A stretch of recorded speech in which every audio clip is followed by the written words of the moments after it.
కానీ ఈసారి ఒక పార్టీ లీడరే వచ్చి ఇక్కడ పోటీ చేస్తున్నాడు, పార్టీ ఇక్కడ మొత్తం కాన్స్టిట్యున్సీ రేపు డెవలప్ అవుద్దని ఒక హోప్ అయితే పిఠాపురం ప్రజల్లో మాకు కనిపించిందండి. ఓకే.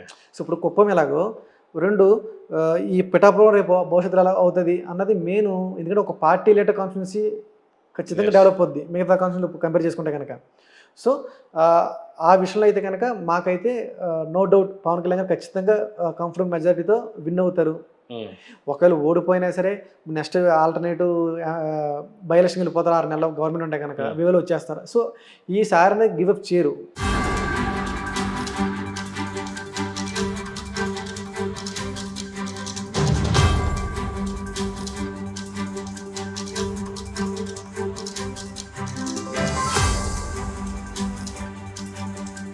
నమస్తే, welcome to signature studios. Telugu రాష్ట్రాల్లో ప్రధానంగా ఆంధ్రప్రదేశ్లో అసెంబ్లీ ఎలక్షన్స్ జరుగుతున్న వేళ లోక్సభ ఎలక్షన్స్ కూడా వాటితో పాటే జరుగుతూ ఉన్నాయి.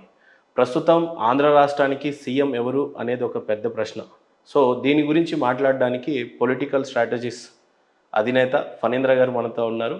నమస్తే అండి, వెల్కమ్ టు సిగ్నేచర్ స్టూడియో. సూటిగా చెప్పాలి అని అంటే ఆంధ్ర రాష్ట్రంలో మళ్ళీ కాబోయే ముఖ్యమంత్రి ఎవరు అని అంటే ఏం చెప్తారు? Next CM NDA government form చేస్తుందండి. నారా చంద్రబాబు నాయుడు గారు కాబోయే సీఎం అని మేము చెప్పవచ్చు ఈ రోజుకి, రైట్ నో. ఏంటి చంద్రబాబు నాయుడు గారు? ఎస్. టీడీపీ? ఎస్. టీడీపీ అధికారంలోకి వస్తుంది అని అంటున్నారు మీరు. ఎస్. ఏ రకంగా అంటారు? అంటే మనం చూస్తే కనుక ఈ ఎలక్షన్ మెయిన్ అంటే ఒక్కొక్క ఎలక్షన్కి ఒక ఇష్యూ ఉంటుంది, మెయిన్ ఇష్యూ. సో ఈ ఎలక్షన్కి మెయిన్ ఇష్యూ ఏంటి, బర్నింగ్ పాయింట్ ఏంటి అంటే కనుక ట్రస్ట్. సో ట్రస్ట్ అన్నది మెయిన్ పాయింట్ అన్నమాట ఈ ఎలక్షన్కి. ఎవరు నమ్మాలి, జగన్ గారిని నమ్మాలా, బాబు గారిని నమ్మాలా? 2014 ఎలక్షన్ చూసుకున్నాం. ఆ రోజు రాష్ట్రం విడిపోయినప్పుడు మన రాష్ట్రానికి ఒక అనుభవస్తుడు కావాలి అనుకున్నప్పుడు బాబు గారిని ఎంచుకున్నారు. అలాగే అగైన్ 2019 ఎలక్షన్స్లో ఒక ఛాన్స్ జగన్ గారికి ఇవ్వాలి, ఆయన కూడా చూడాలి అనుకున్నప్పుడు ఇచ్చారు, అదొక ఇష్యూ. సో ఈ ఎలక్షన్కి ఇద్దరిని చూశారు. సో ఇప్పుడు ఎవరు నమ్మాలి ఇద్దరిలో అన్నది మెయిన్. అందుకే మీరు గమనిస్తే జగన్ గారి స్లోగన్ మా నమ్మకం నువ్వే జగన్ అన్నది మీదే ఈ ఎలక్షన్ వెళ్తున్నారు. సో ఎవరు నమ్ముతున్నారు అనేది మెయిన్ ఇంపార్టెంట్. సో ట్రస్ట్ తీసుకుంటే కనుక. ఓకే. సో ఈ పాయింట్ ఆఫ్ వ్యూలో మనం వర్కౌట్ చేస్తే కనుక బోత్ వైఎస్ఆర్సీపీకి ఉన్న స్ట్రాటజీ, వాళ్ళ యొక్క స్ట్రాటజీ ఏంటి, వీళ్ళ స్ట్రాటజీ ఏంటి, వాళ్ళ యొక్క వర్క్ ఏంటి, లాస్ట్ 5 years వైఎస్ఆర్సీపీ ప్రభుత్వం యొక్క విధానం ఎలాగ ఉంది, వర్క్ ఎలా ఉంది, పనితీరు ఎలాగ ఉంది, అలాగే టీడీపీ ఎలాగా ప్రతిపక్షం నుండి తమ పాత్ర వహించారు, ఎలా క్వశ్చన్ చేశారు. ఫర్ ఎగ్జాంపుల్ ఇప్పుడు లాస్ట్ తెలంగాణ చూసుకున్నాం. సో వ్యతిరేకత అనేది ఎలాగా పైకి తీసుకొచ్చారు. సో ఇవన్నీ అనాలిసిస్ చేసిన తర్వాత మాకు వచ్చిన కన్క్లూషన్ ఏంటంటే BJP, TDP and Janasena will form the government. అంటే ప్రధానంగా ఇక్కడ చంద్రబాబు నాయుడు గారు గెలవడానికి గల ఎలిమెంట్స్ ఏంటి, ఇటు వైఎస్ఆర్సీపీ ఎలక్షన్ లాస్ట్ అవుతుంది, ఓడిపోతుంది అని చెప్పడానికి గల బలమైన కారణాలు ఏంటి అంటే ఏం చెప్తారు? అంటే మనం దీన్ని తీసుకుంటే కనుక first we have to discuss strengths of YSRCP and strengths of TDP. First ruling party YSRCP strength తీసుకుంటే కనుక వైఎస్ఆర్సీపీ స్ట్రెంత్ ఏంటంటే ఫస్ట్ లాస్ట్ 5 years నుంచి ఈ నవరత్నాలు అనేది ఎగ్జిక్యూషన్ బాగా చేశారండి. ఆల్మోస్ట్ 80 to 90% అనేది స్కీమ్స్ వీళ్ళని డీబీటీ ద్వారా డైరెక్ట్గా అకౌంట్ ట్రాన్స్ఫర్ చేశారు ఓటర్స్కి. దానివల్ల ఏంటంటే స్ట్రాంగ్ ఓట్ బ్యాంక్ ఫామ్ అయిందండి వైఎస్ఆర్సీపీకి. అంటే మీకు చెప్పాలంటే కనుక బీపీఎల్, బిలో పవర్టీ లైన్ అన్న వాళ్ళకి బాగా రీచ్ అయింది ఈ స్కీమ్స్. దానివల్ల ఏంటంటే పక్క బిలో బాగా పేదరికంలో ఉన్న వాళ్ళందరికీ కూడా ఏంటంటే స్కీమ్స్ వెళ్ళడం వల్ల ఏంటంటే వాళ్ళు చాలా సాటిస్ఫాక్షన్ ఉన్నారు. అలాంటి మొత్తం ఓవరాల్గా ఒక 40% సోలర్ ఓటింగ్ అనేది వైఎస్ఆర్సీపీకి ఉందన్నమాట అండి. సో ఇప్పుడు ఎలక్షన్కి వెళ్తున్నారు జగన్ గారు అంటే కనుక ఆ 40% మీద గేమ్ ఆడుతున్నారండి జగన్ గారు. సో దాని మీద బేసి వెళ్తున్నారు. అది బిగ్ స్ట్రెంత్ ఈరోజు జగన్ గారికి ఎలక్షన్లో. అండ్ సెకండ్ చూసుకుంటే కనుక జగన్ గారి స్ట్రెంత్ ఏంటంటే ఎస్సీ, ఎస్టీ, ముస్లిమ్స్ మైనారిటీస్ అనేది ఒక స్ట్రెంత్. మొత్తం మేజర్ ఓటర్స్ అందరూ కూడా వైసీపీకి ఉన్నారండి. 2019లో ఎలాగైతే ఉన్నారో కొంత తగ్గినా సరే మేజర్ ఓటర్స్ మటుకు వైసీపీకి ఉన్నారు. That is the strength. ఇంకా థర్డ్ చూస్తే మటుకు ఈ ఎలక్షన్ స్టార్ట్ అయిన దగ్గర నుంచి క్యాంపెయిన్ విషయంలో చూసుకుంటే మటుకు వైఎస్ఆర్సీపీ అనేది క్యాంపెయిన్ చాలా టూ ఫాస్ట్గా ఉన్నారన్నమాట, టూ ఫార్గా ఉన్నారు. మీరు సిద్ధం సభలు కానీ గమనించండి, నెరేటివ్ అనేది బాగా బిల్డ్ చేస్తున్నారు. ఎలాగంటే మీరు వైసీపీకి ఓటేస్తేనే మీకు స్కీమ్స్ కంటిన్యూ అవుతాయి, లేదంటే టీడీపీకి వేస్తే స్కీమ్స్ ఆగిపోతాయి అనేది ఒక మెసేజ్ అనేది స్ట్రాంగ్గా తీసుకెళ్తున్నారు. జనరల్గా ఏంటంటే మెయిన్ ఎలక్షన్ విన్ అవ్వాలంటే కనుక క్యాంపెయిన్ విన్ అవ్వాలి. క్యాంపెయిన్ వార్లు విన్ అయితేనే ఎలక్షన్ వారు విన్ అవుతారు, ఎందుకంటే త్రూ క్యాంపెయిన్ ద్వారా మనం మెసేజ్ పంపించగలుగుతాం.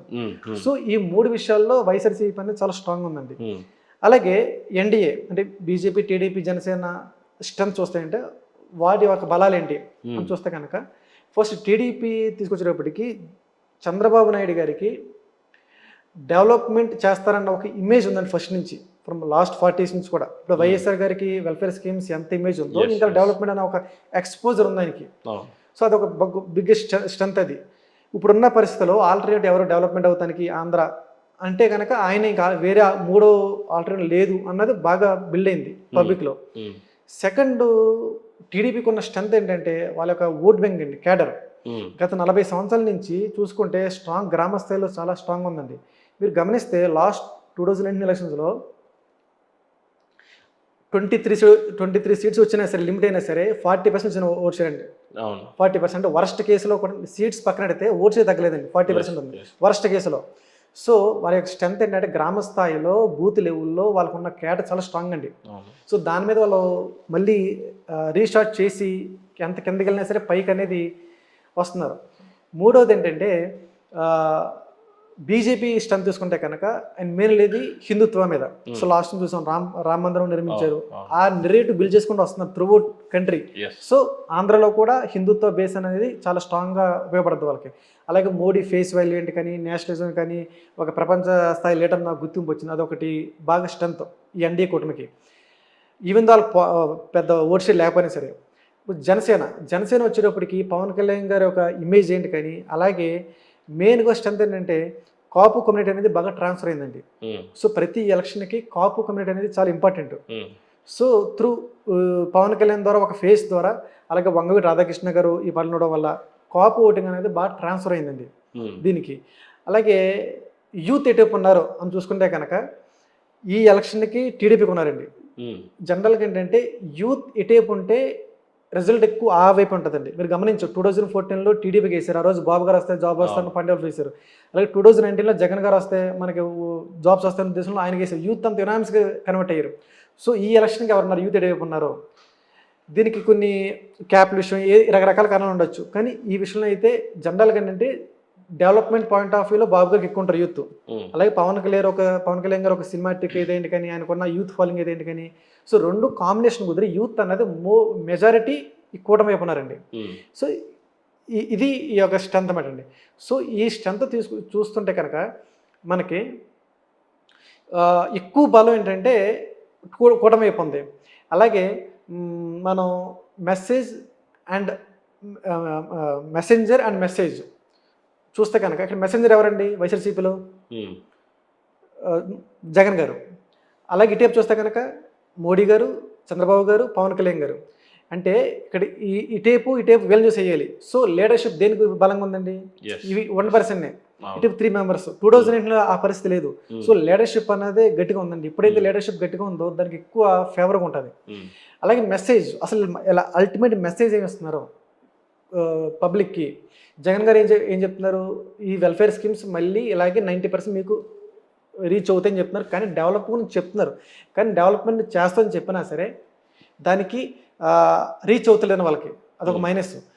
ఈ బాబు గారు చెప్పేది మెసేజ్ ఏంటంటే డెవలప్మెంట్ చేస్తాం, వెల్ఫేర్ స్కీమ్స్ చేస్తాం, రెండు బ్యాలెన్సింగ్ ద్వారా గవర్న్ చేస్తాం అని చెప్తున్నారు. అంటే జనరల్గా ఏంటంటే ఈ డెవలప్మెంట్ అన్నది ఇప్పుడు ఉన్న పరిస్థితిలో దీనికి సపోర్ట్కి ఏంటంటే బీజేపీ తీసుకుంటున్నారు. ఇప్పుడు వాళ్ళు చెప్పేది ఏంటంటే ఇప్పుడు మేనిఫెస్టో వస్తే కనుక నెక్స్ట్ పాయింట్ జగన్ గారు చెప్పేది ఏంటంటే మేనిఫెస్టో ప్రకారంగా ఇప్పుడు నిజంగానే గతంలో కూడా ఇక్కడ మనం తెలంగాణలో కూడా ఎలక్షన్స్ చూసాము, ప్రధానంగా మేనిఫెస్టోనే కీ రోల్ ప్లే చేసినట్టు చూసాం మనం. ఒక పక్క కాంగ్రెస్ గవర్నమెంట్ ప్రవేశపెట్టిన మేనిఫెస్టోని చూసినట్లయితే ఉచితాలు చాలా ఎక్కువగా ఉన్నట్టు కనిపించినాయి. డెవలప్మెంట్ గురించి పెద్దగా మాట్లాడినట్టుగా కనిపించలేదు. ఇప్పుడు చూస్తూనే ఉన్నాం. మీరు అన్నట్టుగా చంద్రబాబు నాయుడు గారి ఇమేజ్ డెవలప్మెంట్ చేస్తారు అని ఆయనకి ఇక్కడే కాదు, రాష్ట్ర వ్యాప్తంగా కూడా ఉంది, ఇండియా వైడ్గా కూడా ఉంది, వరల్డ్ వైడ్గా కూడా చెప్తూ ఉంటారు. హైదరాబాద్ని ఈరోజు ఒక మ్యాప్లో పెట్టారు అని. కానీ ఇక్కడ జగన్మోహన్ రెడ్డి గారు చూసినట్లయితే స్టార్టింగ్లో 3 రాజధానులు అన్నారు. ఇప్పుడేమో ఓన్లీ వైజాగ్లో మాత్రమే రాజధాని ఉంటుంది. అత్యధికంగా డెవలప్మెంట్ చెందిన సిటీ ఏదైనా ఉంది అని అంటే ఆంధ్ర రాష్ట్రంలో అది కేవలం వైజాగ్లో ఉంది. సీఎంగా నేను వచ్చి ఇక్కడ కూర్చుంటే ఇక్కడ కంపెనీస్ ఎక్కువ అవుతాయి, రిఫార్మర్స్ ఎక్కువగా వస్తాయి. అండ్ గతంలో చూసినట్లయితే వైజాగ్ చుట్టుపక్కల ప్రాంతాల్లో చూసినట్లయితే విజయమ్మ గారే ఓడిపోయిన పరిస్థితి. అలాంటి ఏరియాలో జగన్మోహన్ రెడ్డి గారు నిజంగానే బాగా వేస్తే కనుక అక్కడ కూడా ఇంకా బలంగా ఓట్ బ్యాంక్ పెరిగే ఛాన్సెస్ ఎక్కువగా ఉందంటున్నారు. ఒక పక్క రాయలసీమ నుంచి ఆయనకు స్ట్రాంగ్ ఉంటుంది, అనంతపురం నుంచి స్ట్రాంగ్ అవుతుంది, వైజాగ్ నుంచి స్ట్రాంగ్ అవుతుంది. ఒక వీక్ ఎక్కడన్నా కనిపిస్తుంది అని అంటే కేవలం అదొక అమరావతి ఆ పరిసర ప్రాంతాల్లో. స్టిల్ మీ సర్వేస్ చంద్రబాబు నాయుడు గారికి అంత పాజిటివ్గా చూపించడానికి గల కారణాలు ఏమంటే మీరేం చెప్తారు? అంటే మనం ఇప్పుడు మీరు చెప్పిన దాంట్లో ఇప్పుడు మేనిఫెస్టో తీసుకుంటే కనుక మేనిఫెస్టోలో మెయిన్ అంశం ఏంటంటే క్యాపిటల్. సో ఈ ఎలక్షన్ మెయిన్ బర్నింగ్ పాయింట్లో క్యాపిటల్ ఒకటి అండి. ఎస్, ఇప్పుడు రాష్ట్రం విడిపోయి 10 సంవత్సరాలు అయింది. ఇప్పటికి రాజధాని ఏది అంటే కనుక 100% ట్రూ. ఇక్కడ పోలవరం ఒక ఎమోషన్ అయితే, క్యాపిటల్ సిటీ ఒక ఎమోషన్ అయితే, ఆ తర్వాత నెక్స్ట్ క్యాపిటల్ సిటీ ఏంటి అనేది పెద్ద క్వశ్చన్ మార్క్ ఇక్కడ. ఒకవేళ బాబు వస్తే ఏంటి, ఎస్ జగన్ గారు వస్తే ఏంటి అనేది. సో ఈ నేపథ్యంలో ఏ రకంగా చూడవచ్చు?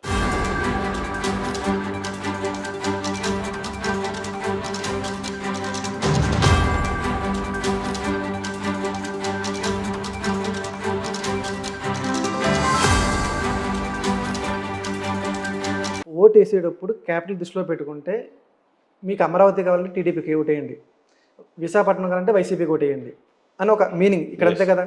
సో ఇక్కడ వాటర్స్ నుంచి వచ్చిన మూడు ఏంటంటే జనరల్గా ఒకసారి 2014 అసెంబ్లీలో ఆయన ఒప్పుకున్న తర్వాత, చంద్రబాబు నాయుడు గారు పెట్టిన తర్వాత, జగన్ గారు ఒప్పుకున్న తర్వాత ఆల్రెడీ కొంత వర్క్ అయిపోయింది.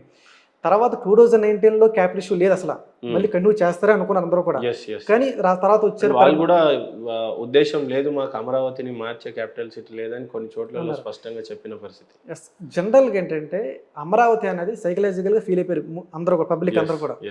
పబ్లిక్ ఎప్పుడు కూడా ఒకసారి యాక్సెప్ట్ చేసిన తర్వాత దాన్ని మళ్ళీ రీబ్యాక్ తీసుకోవాలంటే కనుక చాలా కష్టం ఉండేది.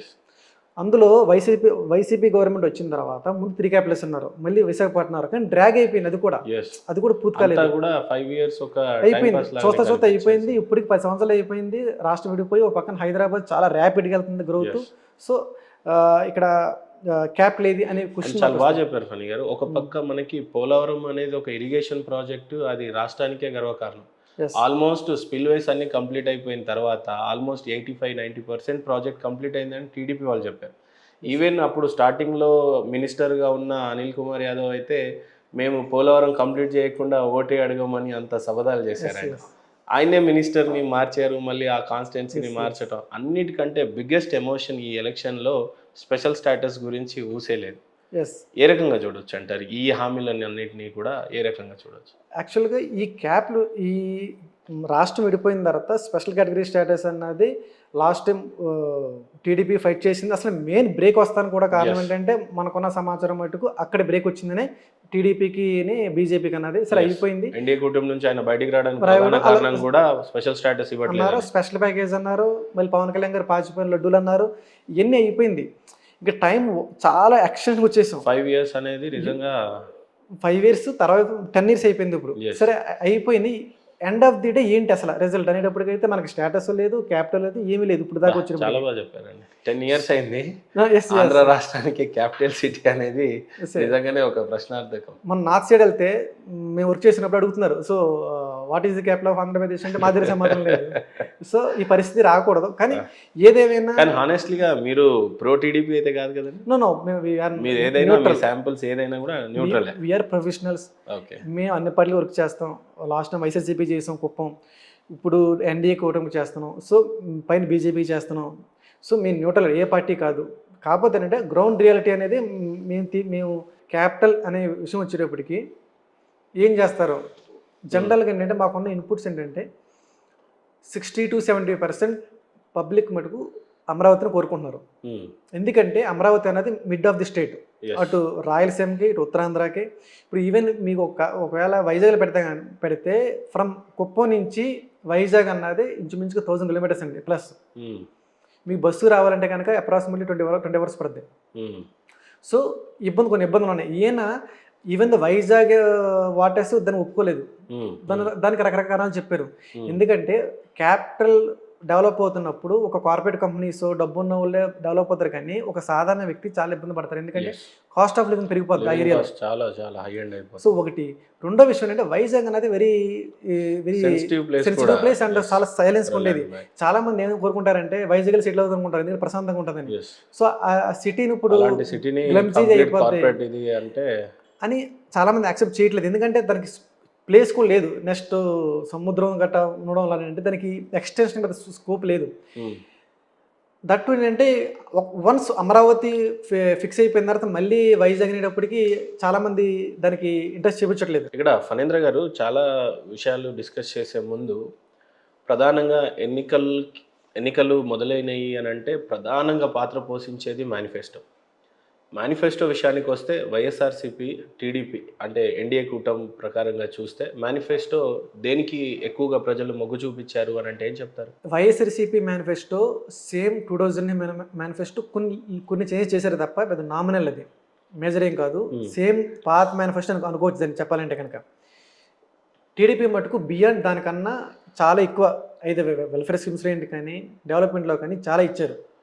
అయితే ఇక్కడ మేనిఫెస్టో జగన్ గారు చెప్పే విషయం ఏంటంటే ఇది అసలు పాసిబులా, సూపర్ 6 సూపర్ 10 అనేది పాసిబులా, అసలు బడ్జెట్ దీనికి సంబంధం లేదు అని చెప్తున్నారు. బాబు గారు చెప్పే డిఫరెన్స్ ఏంటంటే దానికి, నేను వెల్త్ క్రియేట్ చేస్తాను, సంపద పట్టిస్తాను, దాంతో నేను వెల్ఫేర్ స్కీమ్స్ మేనేజ్ చేస్తాను, డెవలప్మెంట్ చేస్తాను with support of central government అని చెప్తున్నారు. జనరల్గా పబ్లిక్ ఏంటంటే ఎందుకు అవుతుందా అవదా అనే క్వశ్చన్స్ చేసేవాడు కన్నా అవుతుంది అని ధైర్యంగా చెప్పేవాడు ఎక్కువ ప్రిఫరెన్స్ ఇస్తారండి. ఇప్పుడు సపోర్ట్ చేస్తారు తప్ప, అంటే ఇక్కడ 100 అవుట్ ఆఫ్ 100%లో 60% సపోర్ట్గా ఉన్నారు ఈ మేనిఫెస్టోకి, అంటే 10% లీడింగ్ ఉన్నారు. అంటే ఎండ్ ఆఫ్ ది డే మీకు ఎలక్షన్ పాయింట్ ఆఫ్ వ్యూ అది మీకు యూజ్ఫుల్లే కదండి. ఈ డెమోక్రసీలో 40% వ్యతిరేకించిన దానికి ఉపయోగం ఉండదు వైసీపీకి. సో 10% లీడింగ్లో ఉంది. సో 100 ఓటుల్లో 60 ఓట్లు మేనిఫెస్టో చూస్తే కానీ టీడీపీ పడుతుంది. సో 10 ఓట్స్ అనేది మేజర్గా 10% అనేది హోల్డింగ్ అయితే. ఇందాక ఫణేంద్ర గారు మీరు మాట్లాడుతున్నప్పుడు చెప్పిందంటే ఏ పార్టీ అయినా ఎలక్షన్ క్యాంపెయిన్ని గెలిస్తే ఎలక్షన్స్ గెలిచినట్టే అని అన్నారు. క్యాంపెయినింగ్ విషయంలోకి వచ్చేసరికి, ప్రమోషన్స్ విషయంలోకి వచ్చేసరికి జగన్మోహన్ రెడ్డి గారి సిద్ధం సభలే కావచ్చు, మీడియా పాయింట్ ఆఫ్ వ్యూలో కావచ్చు, వాళ్ళ ఐటీ టీం కావచ్చు, వాళ్ళ సోషల్ మీడియా స్ట్రెంగ్త్ కావచ్చు, అత్యధికంగా చూసినట్లయితే కంప్లీట్ వైఎస్ఆర్సీపీ అనేది ఎక్కడ కూడా లూప్ హోల్స్ వదలలేదు. చేయాల్సిన క్యాంపెయినింగ్ ఊహించుకున్న దానికన్నా కూడా చేసింది. సో ఇక్కడ చంద్రబాబు నాయుడు గారు కొద్దిగా వెనుకబడినట్టుగా ఎలక్షన్ క్యాంపెయిన్ కావచ్చు, సోషల్ మీడియా మాధ్యమాలు కావచ్చు, ఇవి కొద్దిగా తగ్గినట్టుగా కనిపించింది. ఓకే, దీన్ని ఏ రకంగా చూస్తారు? అంటే ఈ క్యాంపెయిన్ విషయంలో 2 రకాలుగా ఉంటుందండి. క్యాంపెయిన్ ప్రాపర్గా ఎగ్జిక్యూట్ చేస్తే నెంబర్ ఆఫ్ సీట్స్ పెరుగుతాయి, మెజారిటీ పెరుగుద్ది. సో టోటల్గా ఓడిపోయే పార్టీని గెలిపించే పార్టీ ఓడిపించేదు. సో నెంబర్ ఆఫ్ సీట్స్ పెరగడం అంటే 10 సీట్లు 5 సీట్లు ఎక్స్ట్రా పెరగచ్చు, ఎడ్జ్లో ఉన్నదని ఎదురావచ్చు. రెండోది ఏంటంటే క్యాంపెయిన్లో కూడా ఈ తీసేయడంలో జెన్యున్గా ఓటింగ్ అనేది 3 పెరగవచ్చు, లేదా ఆర్టిఫిషియల్గా క్రియేట్ చేయొచ్చు. సో లాస్ట్ టైం తెలంగాణ చూసాం, మరి బీఆర్ఎస్ చేసినంత యూట్యూబ్ ఛానల్స్ కానీ మరి కాంగ్రెస్ చేసినాయా? సో ఈవెన్ దో ఇది అనేది ఏంటంటే one of the boosting factor campaign అనేది. So that is the not final. So ఒక 10 రకాల కారణాల్లో ఒకటి యాడ్ అయితే కనుక మెజారిటీ పెరగచ్చు. సో దాంట్లో కొంత వీక్ ఉన్నారని మా అభిప్రాయం. క్యాంపెయిన్ ఒక పక్క సింపతి గెయినింగ్ అనేది ప్రధానంగా కనిపిస్తూ ఉంది. ఒక పక్క చంద్రబాబు నాయుడు అరెస్ట్ ఎన్డీఏ కూటమికి కనిపిస్తూ ఉంది. పవన్ కళ్యాణ్ మీద చేసినటువంటి కేసులు కావచ్చు. మరోపక్క చూసినట్లయితే జగన్మోహన్ రెడ్డి గారికి గతంలో కత్తిదాడి జరిగింది, కోడి కత్తిదాడి. ఇప్పుడు రీసెంట్గా చూసినట్లయితే ఒక రాయి దాడి జరిగింది. ఆ ప్లాస్టర్ కూడా ఎక్కువ రోజులు ఉన్నదని ప్రధానంగా విమర్శలు వినిపించింది. ఈ సింపతి అనే గేమ్ కావచ్చు, లేకపోతే ఈ నేపథ్యాన్ని ఏ రకంగా చూడవచ్చు? పొలిటికల్ స్ట్రాటజీస్లలో నిజంగా ఈ సింపతి అనేది ఏమైనా 2 పార్టీల వారికి కానీ, ఎన్డీఏ కూటమికి కానీ, ఇటు వైఎస్ఆర్సీపీకి ఏమాత్రమన్నా వర్కౌట్ అయ్యే ఛాన్సెస్ కనిపించినాయి? రాజకీయంలో పాలిటిక్స్లో సింపతి అనేది వర్కౌట్ అవుతుంది. ఓట్లు అనేది క్యాష్ చేసుకోవచ్చు. మనం చూసాం ఇదివరకు కోడికత్తి విషయం అయితే ఏదైనా సరే వాట్ ఎవర్ మేబీ ఆయన కొంత గెయిన్ అయ్యారు అని చెప్పుకోవచ్చు. పాజిటివ్ వచ్చింది కాబట్టి రిజల్ట్. ఫస్ట్ జగన్ గారు చూద్దాం. ఎలక్షన్ అయిపోయింది, వివేకానంద రెడ్డి గారిది అప్పటి నుంచి కేసు రన్ అవుతూనే ఉంది. ఆయనకు ఇప్పుడు అది ఒకప్పుడు పాజిటివ్ అయింది, రెండోసారి ఇప్పుడు నెగిటివ్ అయింది. అదే ఈరోజు ఎలక్షన్కి ఆయనకి ఓడిపోతానికి మేజర్ కారణాలు చెప్పదే టాప్ 5 ఒకటి ఉంటుందండి. అది వివేకానంద రెడ్డి. నిజంగా అంత పాత్ర పోషిస్తుందండి ఈ వివేకానంద హత్య కేసు అనేది. అంటే యాక్చువల్గా అంటే కేసు ప్రకారం చూస్తే మటుకైతే కనుక దాంట్లో ఉన్న ఛార్జ్ షీట్లు అయితే కనుక ఉన్న ఫ్యాక్ట్స్ ఒకటి, సునీత గారు, షమ్లా గారు, వివేకానంద గారి మిస్సెస్ కొంగుపిడి అడుగుతున్నారు కడపలో. మీకు విషయం ఏంటంటే ఇక్కడ కడప ప్రజలు నమ్ముతలేదండి ఆ విషయం. కడప ప్రజలు అది అంటే మాకున్న ఇన్పుట్స్, మీకు వేరే ఉద్దేశం ఏం కాదు. అక్కడ జరిగింది ఏంటంటే భాస్కర్ రెడ్డి గారు చేశారు తప్ప అవినాష్ రెడ్డి గారు మంచూరియా అన్న ఒక విధంగా ఎక్కువ మంది చెప్తున్నారు ఇందులో. సో దాన్ని వేరే రకంగా చూస్తున్నారు కడపళ్ళు. సో ఒకటి రెండోది ఏంటంటే ఆయన మీద అభిమానంతో ఇంకొకళ్ళు ఏదైనా అయినా సరే వాళ్ళు జగన్ గారికి ఇస్తారు, ఇంకొకళ్ళు ఏమైనా వేరే విధంగా అయినా సరే. కానీ ఇక్కడ మీరు గమనించవలసింది ఏంటంటే అదర్ దెన్ కడప పక్కన పెడితే మిగతా స్టేట్ అంతా ఇంపాక్ట్ ఉంటుంది అనేది. దానివల్ల ఏంటంటే మిగతా కూడా చూస్తారు కదా వీడియోస్, దానివల్ల మిగతా చోట మైనస్ అయ్యి కడప ఏముంది మహాది 7 సెగ్మెంట్స్ అసెంబ్లీ కడప వరకు పక్కన పెడితే ఇప్పుడు మనంత కోస్టల్ ఆంధ్ర అని, ఉత్తరాంధ్ర అని, రాయలసీమ నమ్ముతారు కదా. అలాంటి ఓట్లు కనీసం 1%, 2%, 3% మారిన వాళ్ళు గేనే కదండి. ఆ సింపతి అనేది షర్మిలా గారికి దక్కుతా ఇండైరెక్ట్గా ఎన్డీఏకి అది లాభం అవుతుంది సింపతి అన్నది. మూడోది మొన్న గులకరా ఏదో తగిలింది, అది నిజంగా తగిలింది అనుకోవచ్చు. చెప్పి మా సీఎం గారు చెప్పి మనం రెస్పెక్ట్ చేసి నమ్మాలి కాబట్టి మీరు నమ్మం అనుకోండి. నమ్మినా కూడా ఇప్పుడు ఎలా ఉందంటే నిజమైనా సరే పబ్లిక్ నమ్మే పొజిషన్ లేదు ఇప్పుడు. ఇదేదో మళ్ళీ లాస్ట్ టైం లాగానే కోడికొత్తలాగా అనుకున్న పరిస్థితి వచ్చేసింది. అంటే ఒకసారి నమ్ముతారు, రెండుసారి, మూడోసారి, ప్రతిసారి రిపీటెడ్గా ఏదైనా అయితే హ్యాబిచువల్గా చేయరు కదా. సో దానివల్ల ఏంటంటే ఈ ఎలక్షన్కి జగన్ గారికి సింపతి అనేది 0. సింపతి ఏదైనా ఉంటే కనుక నెక్స్ట్ చూద్దాం, చంద్రబాబు వైపు చూద్దాం. 2021 నవంబర్లో కుప్పం ఎలక్షన్ చేశారండి. కుప్పం ఎలక్షన్ మేము వర్క్ చేసాం. కుప్పం ఎలక్షన్స్ మేము వైఎస్ఆర్సీపీ వర్క్ చేసాం అక్కడ మున్సిపల్ చైర్మన్ గారికి. ఎలక్షన్స్ అయిపోయిన తర్వాత అసెంబ్లీ అయింది. ఒక ఇన్సిడెంట్ జరిగింది అక్కడ, అది ఏంటనేది పక్కన పెట్టిన ఇష్యూ.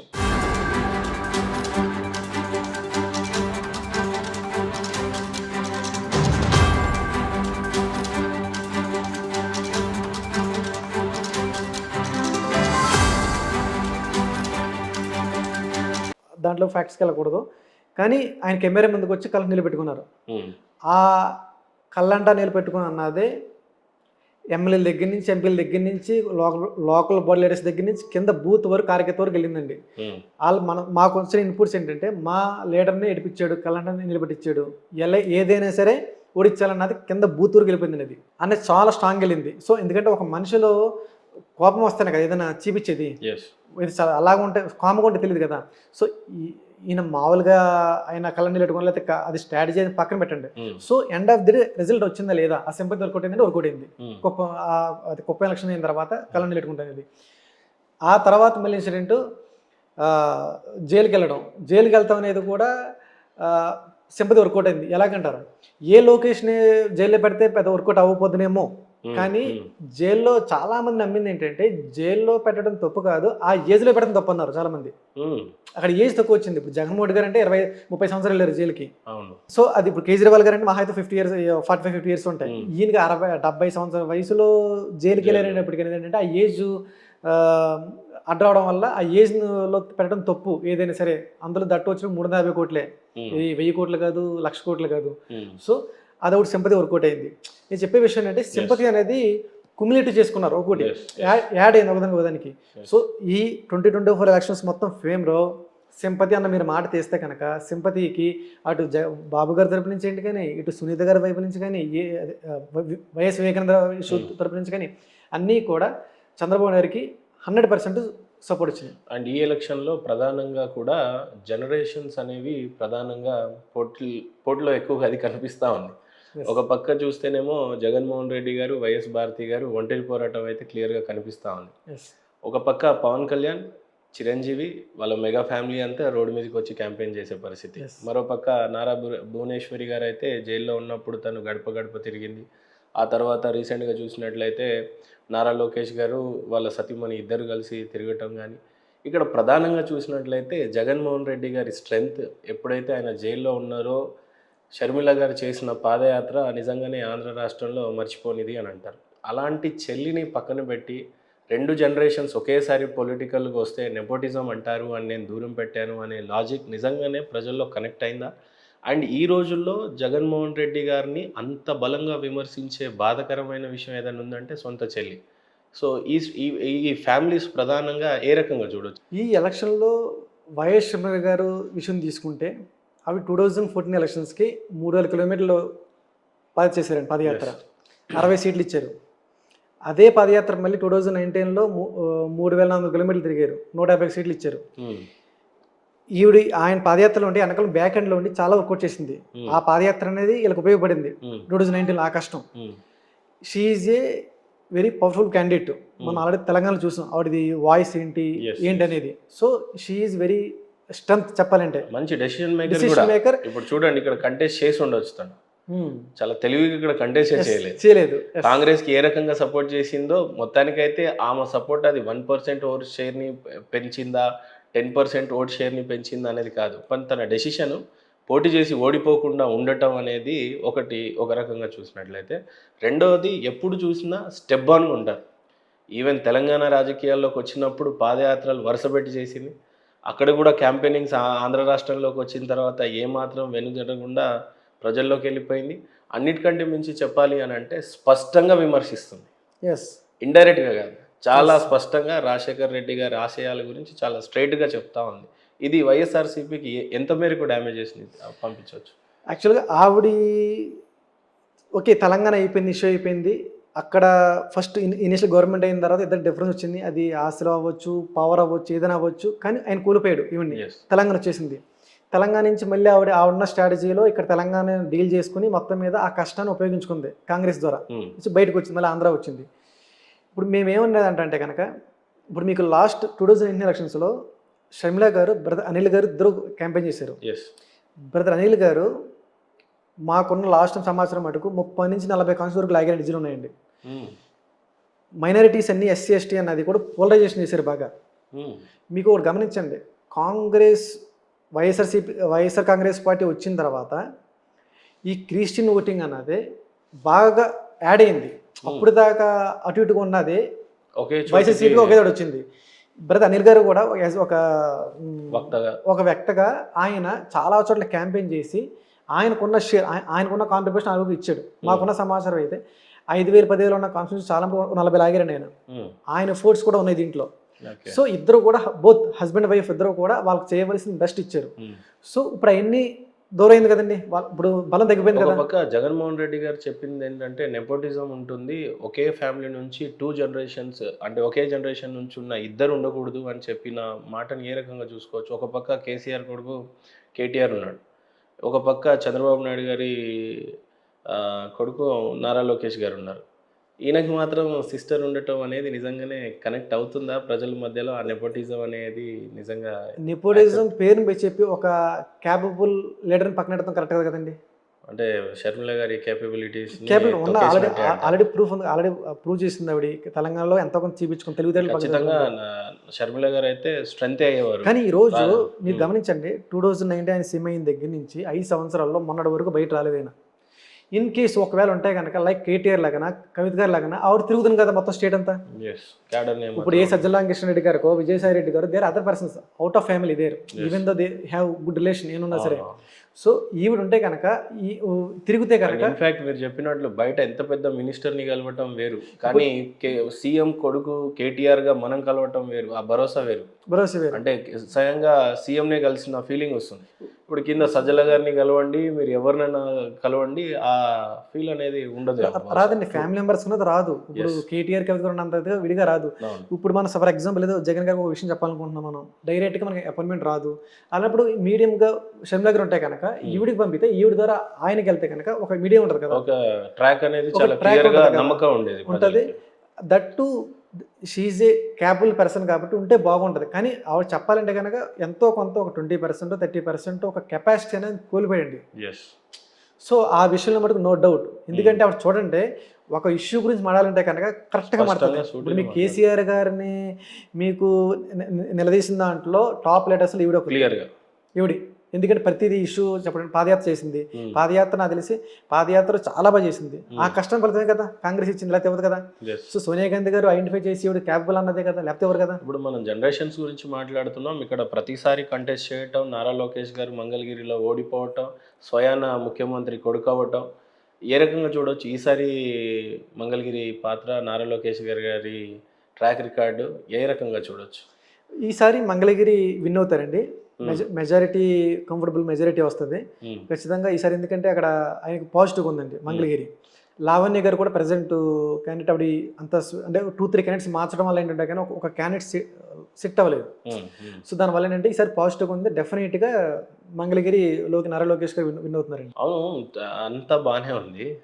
కాంగ్రెస్ పార్టీ పరిస్థితి ఏంటి? నిజంగా ఏ మేరకు ఓటు చీలటం కానీ, ఓటు షేర్ పెంచుకోవటం కానీ, లేదా ప్రధానంగా ఆ పార్టీ పిసిసి అధ్యక్షురాలు షర్మిల గారి ఓటమి గురించో లేకపోతే విజయం గురించి చెప్పాలి అని అంటే ఏ రకంగా సర్వేస్ చూడొచ్చు? సో ఈ ఎలక్షన్కి కాంగ్రెస్ పాత్ర ఏంటి అంటే కనుక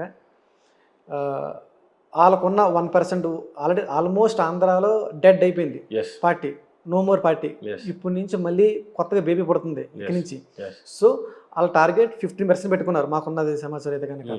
అది 2% అవ్వచ్చు, 3% అవ్వచ్చు, ఓట్ షేర్ పెరుగుద్ది ఎంతో కొంత. ఒకటి. రెండోది ఏంటంటే కడప సీటు మటుకు టైట్గా ఉంది. అది జనరల్గా సర్వేస్లో అయితే అవినాష్ రెడ్డి గారికి వస్తుంది వాస్తవంగా, ఆయనకి అవినాష్ రెడ్డి గారికి వస్తుంది పాజిటివ్గా.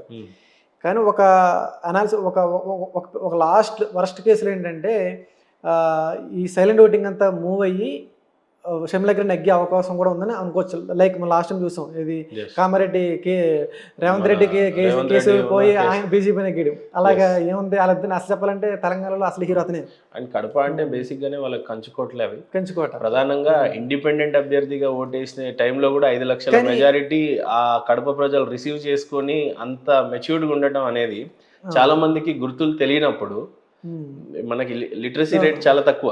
బేసిక్ గా 30-40% జనాలు చదువుకొని ఉండరు, వాళ్ళకి గుర్తు తెలియదు. అట్లాంటిది ఒక గుర్తు అనేది లేని రోజునే 5 లక్షల మెజారిటీ ఇచ్చిన కడప ప్రజలని చూసాం. అట్లాంటిది ఈ రోజు సింపతి నిజంగా ఎవరైనా ఎక్కువగా గెయిన్ చేసుకున్నారు, అన్యాయం ఎవరికైనా అయిపోయింది అని అంటే షర్మిల గారు. ఒక పక్క రాష్ట్రం విడిపోయినప్పుడు చంద్రబాబు నాయుడు గారు ముఖ్యమంత్రి అయ్యారు. జైలుకి వెళ్ళేసి వచ్చిన తర్వాత నిజంగానే తండ్రి పాత్రని చాలా బాగా ప్రొజెక్ట్ చేసి జగన్ గారు కూడా ఎంతో కొంత లాభం పొందారు. ఈయన లోపల ఉన్నప్పుడు పార్టీనంతా బతికిచ్చిన షర్మిల గారు మాత్రం అటు ఏ పదవి అనుభవించలేదు కాక ప్రధానంగా ఇప్పుడు ఆమె మీద ఉన్న వ్యతిరేకత కూడా కాంగ్రెస్ పార్టీ వాళ్ళ తండ్రిని ఛార్జ్షీట్లో పెట్టిందని చెప్పిన పార్టీలోనే తను జాయిన్ అవ్వటం. ఎట్లా చూడొచ్చు ఈ మిక్స్డ్ దాన్ని?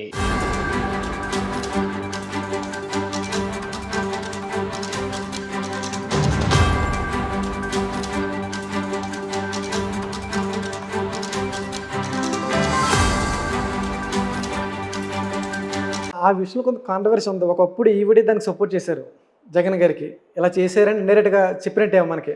మళ్ళీ ఆవిడ రీబ్యాక్ వచ్చి వాస్తవాలు చెప్తున్నారు. కానీ ఆ విషయంలో కొంత కన్ఫ్యూజన్ ఉంది ఈవిడికి. సో అవసరం కొలిది మారుతున్నారండి. కానీ సరే ఏదేమైనా ఒకటి అయ్యారు ఇప్పుడు రైట్ నో. ఒకటి she is a Congress candidate. అయితే ఆవిడ ఇప్పుడు కాంగ్రెస్ ఆవిడ ఉన్న హోప్ అనేది ఆవిడ ఒకతే కాంగ్రెస్కి రైట్ నో. ఈ ఎలక్షన్కి ఆవిడ ద్వారా ఓట్ షేర్ పెరిగితే ఆవిడ చేసిన ఒక మిస్టేక్ ఏంటంటే కర్ణాటక ఎలక్షన్స్ అయిన తర్వాత కాంగ్రెస్ ఎప్పుడైతే రిఫర్ చేసిందో అప్పుడే వచ్చి ఉంటే లాస్ట్ జూలై ఆగస్ట్ వచ్చి ఉంటే అవుతును. టైం ఒకటి లిమిట్ అయిపోయింది ఆవిడకి. లేదండి మన జనవరిలో ఎప్పుడు వచ్చారు ఆవిడ, ఆల్మోస్ట్ జనవరి రన్నింగ్ వచ్చారు, ఆఫ్టర్ పొంగల్ వచ్చారు. దానివల్ల టైం లేకపోవడం వల్ల ప్రాపర్గా రీచ్ అవ్వలేకపోయారండి పబ్లిక్కి. ఎందుకంటే అదంతా జగన్ గారి రాజ్యం కడపంతా. వాళ్ళ నుంచి బయట తీసుకోవాలి ఓటింగ్ అనేది చాలా డిఫికల్ట్. సో దానివల్ల ఈవెన్ దో సునీత గారు ట్రై చేసిన సార్ వాళ్ళు కొంగుపెట్టి మరీ అడుగుతున్నారండి న్యాయం. యాక్చువల్గా ఏంటంటే అక్కడ మన ఎవరు ఇంటర్వ్యూ ఇచ్చినప్పుడు సునీత గారు ఒక మాట స్పష్టంగా చెప్పారు, మాకు న్యాయం చేయండి, సునీత గారికి ఓటు వేయండి, అవినాష్ రెడ్డి గారు వేయద్దు, ఇంకో పార్టీకి వేయద్దు, ఇంకో పార్టీకి వేస్తే అవినాష్ వేసినట్టే, టీడీపీకి వేసినా వైసీపీకి వేసినట్టే, వైసీపీకి వేసినట్టే. అందు గురించి చాలా కరెక్ట్గా వేసి సునీత గారికి వేయండి, మాకు వివేకానంద రెడ్డి గారి యొక్క ఆఖరి కోరికది ఇక్కడి నుంచి ఎంపీ అవ్వాలని అని. కొన్ని సమీకరణాలు మన ఫణీంద్ర గారు యువత అన్నారు. యువత అంటే ప్రధానంగా వీళ్ళకి కావాల్సింది ఏంటి? ఉద్యోగాలు. ప్రధానమైన ఓట్ బ్యాంక్ షేర్ అంతా కూడా యువత మీద ఉంది.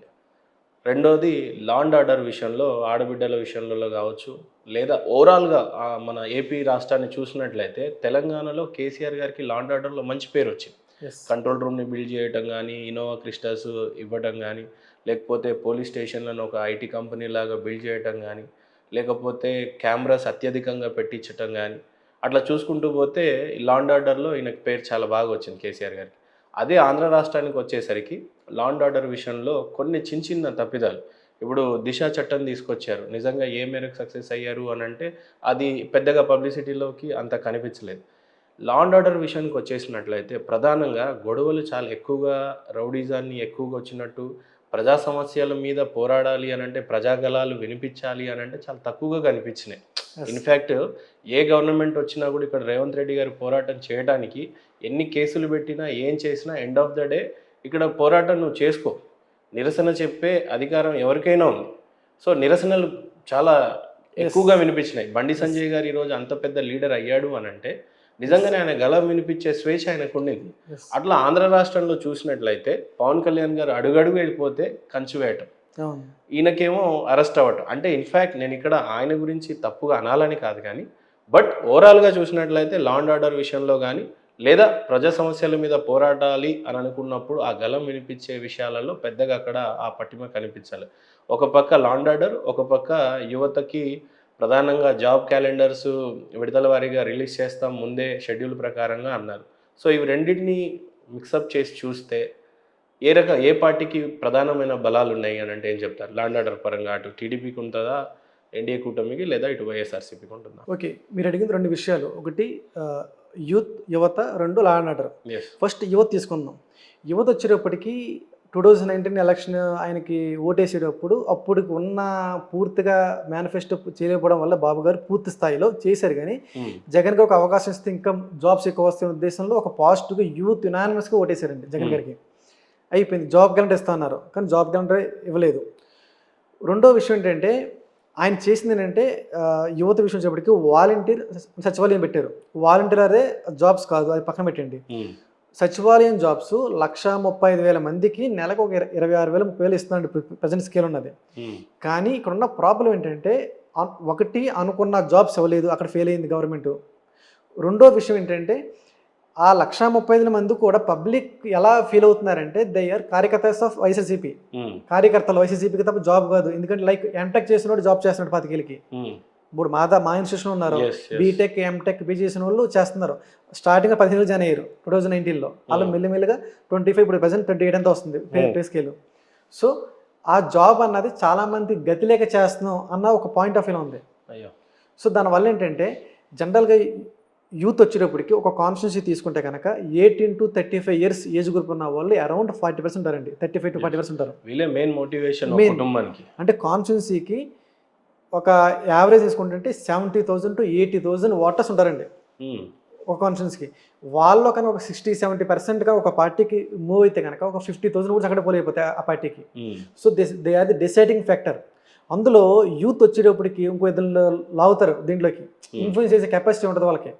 వాడు ఇంకో 10 మంది తీసుకొచ్చే కెపాసిటీ ఉంటుంది, ఇన్ఫ్లుయెన్స్ చేస్తాడు, వాడు చెప్పగలుగుతాడు, వాడు కమ్యూనికేట్ చేయగలుగుతాడు. సో వాడు కావాల్సిన డెవలప్మెంట్ జాబ్స్. మెయిన్ ఇక్కడ క్యాపిటల్ రాకపోవడం వల్ల ఏంటంటే so there is no capital, there is no jobs అన్న ఒక పెర్సెప్షన్ బాగా స్ట్రాంగ్ ఉందండి. అంటే వేరే జాబ్స్ ఇచ్చాం కూడా చెప్తున్నారు, ఎందుకంటే మీరు క్యాపిటల్ ఉంటే కదా ఎంఎన్సీస్ వచ్చాయి. మొన్న రీసెంట్గా సోషల్ మీడియాలో ఒక ట్రోలింగ్ కూడా చూశాను నేను. ఓకే, ఢిల్లీ డేర్ డెవల్స్కి క్యాపిటల్ సిటీ ఉంది కాబట్టి వాళ్ళకి ఢిల్లీ అని, ఆర్సీబీ వాళ్ళకి ఉంది కాబట్టి బెంగళూరు టీం అని, మనకి సన్ రైజర్స్ హైదరాబాద్ ఉందని మనకి, మీకు ఏ క్యాపిటల్ సిటీ ఉందని చెప్పేసి మీకు ఐపీఎల్ టీం ఉంటుంది అని. అంటే ఇది ప్రధానంగా యువతకి చాలా ఎక్కువగా హట్ అవుతుంది. సపోజ్ మీరు ఆంధ్ర, నేను తెలంగాణ, మనం ఇద్దరం ఫ్రెండ్స్. నేను పిన్ చేసేటప్పుడు మాట్లాడేటప్పుడు జస్ట్ నార్మల్గా అడుగుతా, ఎందుకు హైదరాబాద్కి వచ్చావు నువ్వు అని నేను జస్ట్ అడిగినా అది బిగ్గెస్ట్ ఎమోషన్ అయిపోతుంది మీకు. యంగ్స్టర్స్కి బిగ్గెస్ట్ ఎమోషన్ అయిపోతుంది. నా రాష్ట్రం నాకు బాగుంటే, నా రాజధాని నాకు ఉంటే, నా ఉద్యోగం సరిగ్గా ఉంటే నేను అనిపించుకోవడానికి ఇష్టపడను కదా. ఇప్పుడు బీహార్ వాడు వచ్చి మహారాష్ట్ర నుంచి వచ్చి ఇక్కడ మన రాజధానిలో పనిచేస్తున్నప్పుడు ఆయన ఎంతో కొంత నా గతి లేక వచ్చాననే ఒక చిన్న బాధ ఉంటుంది. అలా చెప్పడం తప్పు కావచ్చు కానీ, బట్ అందరికీ యంగ్స్టర్స్ అనేది ఏ పార్టీకి ఉంటే వాళ్ళకి చాలా ఫ్లెక్చువేట్ ఉంటుంది. ఇప్పుడు ఆయన చంద్రబాబు నాయుడు గారు కాదు కానీ మన జగన్ గారు ప్రధానంగా చెప్పారు ఏంటంటే మా ప్రజలే మాకు స్టార్ క్యాంపెయినర్స్ ఏదో ఒక స్లోగన్ తీసుకున్నారు కదా, ఏమో కామన్ మ్యాన్ ఏదో వాళ్ళే దాన్ని. అలాంటి దాన్ని చూసినట్లయితే మీరు చెప్పిన ఫ్యాక్టర్ అయితే చాలా డేంజరస్ ఫ్యాక్టర్ అది. యంగ్స్టర్స్ ఎటుంటే అట్టే, బికాజ్ వాడు 10 మందికి కాదు 100 మందిని ఇన్ఫ్లుయెన్స్ చేయగలడు. ఊర్లో ఒక 10 మంది విద్యార్థులు ఉన్నారు యంగ్స్టర్స్ జాబ్ లేని వాళ్ళు అని అంటే ఊరందరినీ వాళ్ళు మోటివేట్ చేసేయగలరు. So true analysis. Law and order పరిస్థితికి వస్తే యూత్ వచ్చేటప్పటికి ఈ క్యాపిటల్ అనేటప్పటికి ఏంటంటే ఇప్పుడు ఒకటి జాబ్స్ యూత్ ఒకటి, Yes. మిగతాది కూడా వితౌట్ క్యాపిటల్ సోర్స్ ఏదండి స్టేట్కి. Yes. ఇప్పుడు హెడ్ లేకుండా ప్రధానంగా మీరు అన్నట్టు గతంలో స్కిల్ డెవలప్మెంట్ అని చెప్పుకోవడానికి స్కిల్స్ పెట్టి మరి ఏదో పథకాలు పెట్టైనా యంగ్స్టర్స్ కి ఏదో ఒక బిజీలో ఉంచేవాళ్ళు. ఎస్ ఎస్ అదే ట్రైనింగ్ తీసుకొని చిన్న 10,000 ఉద్యోగాలు వస్తాయి, 20,000 వస్తాయి అనేది ఉండేది.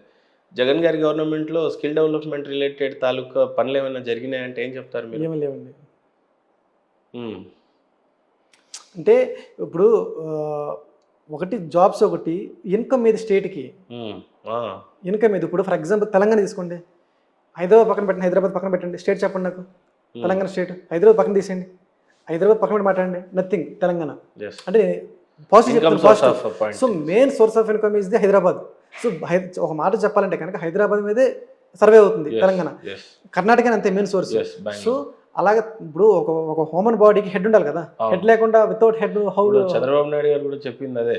ఓకే, నేను గతంలో ఇక్కడున్న ముఖ్యమంత్రులందరికీ రుణపడి ఉంటా, బికాస్ నేను చేసిన పనులన్నీ సగంలో important. ఆగినా కూడా దాన్ని కంటిన్యూ చేసి. ఎస్ ఇప్పుడు రాజధాని ఒకటి అనుకున్న తర్వాత ఎస్ ఈ 5 సంవత్సరాలు కూడా అక్కడే ఫీడ్ చేస్తుంటే ఎస్ ఎస్ దగ్గర ఒక బెంగళూరుకి, ఒక ముంబైకి, ఒక హైదరాబాద్కి ఒక కాంపిటీటర్ క్యాపిటల్ సిటీ అనేది ఏర్పడేది. ఎస్ ఎస్ దాన్ని ఏ రకంగా చూడొచ్చు? అంతే కదా. ఇప్పుడు లాస్ట్ టైం చంద్రబాబు గారు చేశారు, ఆయన తర్వాత వైఎస్ఆర్ గారు వచ్చారు, వైఎస్ఆర్ గారు ముట్టుకోలేదండి. హైదరాబాద్ ముట్టుకోలేదు, పట్టుకోలేదు. ఆయన అయిపోయారు. ఆయన తర్వాత కేసీఆర్ వచ్చారు, ఆయన ముట్టుకోలేదు, ఇంకా డెవలప్ చేశారు, దాని మీద బిల్డింగ్ చేసుకుంటా ఫ్లోర్ వేసుకుంటలేదు. రేవంత్ రెడ్డి గారు వచ్చారు, ఈయన కూడా ఏం ముట్టుకోవట్లేదే, రేపు ఇంకొకరు వస్తారు, ఎవరు ముట్టుకోరే. సో ఉన్నదాన్ని Build చేయాలి. బిల్డ్ చేస్తున్నారు, వెళ్తున్నారు. అసలు ఒక విషయం చెప్పాలంటే కనుక ప్రజావేదిక పడగొడతామే ఫస్ట్ ఫెయిల్యూర్ వైఎస్ఆర్సీపీది. ఉమ్, ఇనీషియల్గా గవర్నమెంట్ రాగానే ఏ ఒక ఈసీ క్లియరెన్స్ బాగాలేదని, ఏ రాంగ్స్ ఉన్నాయని పోయేస్తారు. అదే ఇప్పుడు పబ్లిక్ ప్రాపర్టీని పడగొడతా అనేది రాంగ్ అని ఫస్ట్నే రాంగ్ వెళ్ళింది అది. సో ఏదైనా ఒకటి కన్స్ట్రక్షన్ చేస్తే ఇష్టపడతారు తప్ప పబ్లిక్ ఉన్నదాన్ని పడగొట్టి ఇప్పుడు చేస్తే రాంగ్ కదా. Yes. సో ఎనీవే రేపు ఎండ్ ఆఫ్ ది డే ఇప్పుడు కావాల్సింది ఓటింగ్ విషయంలో, క్యాపిటల్ విషయంలో ఎవరికి ఓటింగ్ పడుతుందని ఇక్కడ ఇంపార్టెంట్. yes. అంటే ఎన్డీఏ టీడీపీకి పడుతుంది. Hmm. క్యాపిటల్ విషయంలో 10 ఓట్లు 10% 20% ఎక్స్ట్రా వస్తే ఆ మెజారిటీ అనేది టీడీపీకి. ఇప్పుడు చంద్రబాబు నాయుడు గారి హయాంలో లా అండ్ ఆర్డర్స్ చూసాం మనం. ఎస్ ఇప్పుడు జగన్మోహన్ రెడ్డి గారి టైంలో కూడా లా అండ్ ఆర్డర్స్ చూసాం. ఎస్ అత్యధికంగా బూతులు తిట్టే నైజం అయితే గత 5 years నుంచి ఎక్కువగా చూస్తున్నాం. అది రాజకీయాలు వేడెక్కడం వల్ల, లేదా లా అండ్ ఆర్డర్ కరెక్ట్గా స్ట్రాంగ్గా లేకపోవటం మూలాన అవ్వచ్చు, లేదు రాజకీయాలు రోజు రోజుకి అదొక రెడ్ లైన్ క్రాస్ అవుతుందని చెప్దామా, పరిమితి దాటి మాట్లాడుతున్న మాటలు అందామా. ఎందుకంటే స్ట్రాటజీస్ వేరు, డెవలప్మెంట్ చేస్తామనే పదజాలాలు వేరు, కానీ నరుకుతాం, చంపుతాం, అరే తురే అంటే ఈ law and order Chandrababu Naidu గారి హయాంలో కావచ్చు, ఇటు జగన్మోహన్ రెడ్డి గారి హయాంలో కావచ్చు, లా అండ్ ఆర్డర్ పాత్ర ఏమన్నా ఉంటుందా ఈ పొలిటికల్ టైంలో, ఈ టైంలో ఏమన్నా పనిచేసే పనులు ఉన్నాయి?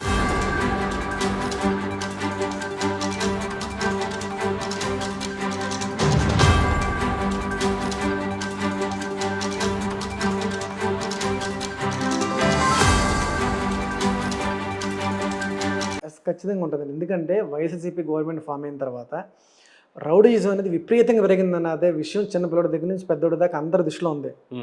ఏదైనా ఎవరైనా ఎక్కువ మాట్లాడితే తీసుకుని జైల్లో పెట్టడమే, అని అడిమే 10 కేసు పెట్టడమే అన్నది ప్రతి చోట, చాలా చోట్ల అనేది పబ్లిక్ మాకున్న ఇన్పుట్ చెప్పడం అయితే కనుక మనం రాయలసీమ దగ్గర నుంచి ఉత్తరాంధ్ర వరకు తీసుకుంటే కనుక rowdyism. For example Kuppam election తీసుకున్నాం, కుప్పం ఎలక్షన్స్లో ఎక్కువ వచ్చింది ఏంటంటే రౌడీజం మీద కదా వచ్చింది. సో లోకల్ బాడీ ఎలక్షన్స్ చూసాం మనం, అసలు నామినేషన్స్ చేయకుండా చాలామంది ఆప్ చేసేసారు. సో రౌడీజం అనేది అప్పటికప్పుడు తాత్కాలికంగా ఉపయోగపడుతుంది తప్ప లాంగ్ రన్లో పనిచేది కదా. ఇప్పుడు కూడా పబ్లిక్ అనేది ఓటింగ్ వచ్చేటప్పుడు వాళ్ళకి విజ్ఞత ఉపయోగిస్తారు, వాళ్ళకి ఇంటెలిజెన్స్ ఉపయోగిస్తారు. సో ఈ లా ఆర్డర్ అనేది వాళ్ళ చేతిలో ఒక కీలుబొమ్మ అయిపోయింది. ఇప్పుడు ఫర్ ఎగ్జాంపుల్ మీరు ఇప్పుడు అవినాష్ రెడ్డి గారు తీసుకోండి, law and order Vivekananda Reddy గారిలో కేసులో డైరెక్ట్ ఆయన ముద్దాయి. సిబిఐ వాళ్ళు వాళ్ళ ఇంటికి వెళ్ళి మళ్ళీ వెనక్కి వచ్చేసారంటే కనుక అసలు సిబిఐ వాళ్ళు కనుక ఒక స్కెచ్ గీసారంటే మళ్ళీ వెనక్కి వస్తాం, ఖాళీ ఉచ్చేది వెనక్కి రారండి వాళ్ళు. ఇప్పుడు ఫర్ ఎగ్జాంపుల్ ఇన్కమ్ ట్యాక్స్ తీసుకోండి, ఇన్కమ్ ట్యాక్స్ రేటింగ్ తీసుకోండి. ఇన్కమ్ ట్యాక్స్ కనుక ఒకసారి స్కెచ్ గీస్తే 6 నెలల నుంచి ఫర్ ఎగ్జాంపుల్ మీ మీద వేయాలంటే కనుక ఒక 6 నెలల మీద స్కెచ్ గీస్తారు, ప్రిపేర్ చేస్తారు. ఒక రోజు వచ్చారంటే కనుక మీ ఇంట్లో మేము తీసుకెళ్ళిపోతాయి తప్పదు. అలాంటిది వాళ్ళే వెనక్కి వెళ్ళారంటే కనుక Jagan garu he's a very strong person in Andhra and also in Delhi. So వాళ్ళకి ఆ యొక్క ధైర్యంతో చేయగలిగారు అనేది చాలామంది పెర్సెప్షన్ పబ్లిక్ మటుకు. సో రౌడీజం బాగా పెరిగిపోయింది, లా అంటర్ అనేది వాళ్ళ చేతిలో ఉన్నదే, వాళ్ళు చెప్పితే చేస్తారు, లేదంటే లేదు. ఎస్పీ ఏంటి, డిఎస్పీ లెవెల్ ఏంటి కానీ చాలామంది చెప్పడం ఏంటి కానీ కింద కానిస్టేబుల్ మేము కానిస్టేబుల్ దగ్గర నుంచి కూడా తీసుకున్నాం బట్టి ఇన్పుట్స్. ఓవరాల్ ఎలక్షన్స్లో పవన్ కళ్యాణ్ గారి పాత్ర కేవలం 20+ సీట్లు తీసుకోవటం అనేది ఒకటైతే, రెండవది ముఖ్యమంత్రిని అవుతానని చెప్పి కనీసం ఒక 50 సీట్లు కూడా తీసుకోలేని పరిస్థితి అనేది నిజంగానే జన సైనికులలో అసంతృప్తి ఉందా, లేదు అందరూ కలిసికట్టుగానే ఎన్డీఏ కోసం పనిచేస్తున్నారు, వైఎస్ఆర్సీపీని ఓడగొట్టడానికి అందరి ఎజెండా ఒకటే అయింది అనే ఎమోషన్ నిజంగానే ప్రజల్లోకి వెళ్ళిందంటారా? జనసేన వచ్చేటప్పటికి నెంబర్ ఆఫ్ సీట్స్ విషయంలో జనసైకులకి 100% డిసాటిస్ఫాక్షన్ అయితే ఉందండి. అది ఆయన ఒప్పుకున్నాడు తప్ప కింద క్యాడర్ మటుకు ఒప్పుకోలేదు. కానీ ఇప్పుడున్న పరిస్థితుల్లో ఆయన ఒక ఎక్స్ప్లెనేషన్ ఇవ్వడంతో చాలా మటుకు కన్విన్స్ అయ్యారు. కానీ జనరల్గా ఆయనకి కింద స్థాయిలో ఈ అసంతృప్తి ఓటర్స్ అంతా కూడా ఎట్ సైడ్ టర్న్ అవుతారు మరి అప్పుడు అంటే ప్రస్తుతం అయితే కింద లెవెల్లో చాలా మటుకు టీడీపీ జనసేన ఓటింగ్ ఒక 80 to 90% బాగా కలిసి 10% కలవపోయినా సరే ఒక 80% అనేది ఇద్దరు బాగా కలిసారు, ఇద్దరు ఓటింగ్. అంటే ఇప్పుడున్న పరిస్థితుల్లో మనం వేరే ఆల్రెడీ లేదు. ఎందుకంటే ఇప్పుడున్న అన్ని రిసోర్స్ కావాలి. క్యాండిడేట్ నుంచి పెడితే జనరల్గా అంటే 40 to 50 సీట్స్ ఎక్స్పెక్ట్ చేశారు జనసేన నుంచి.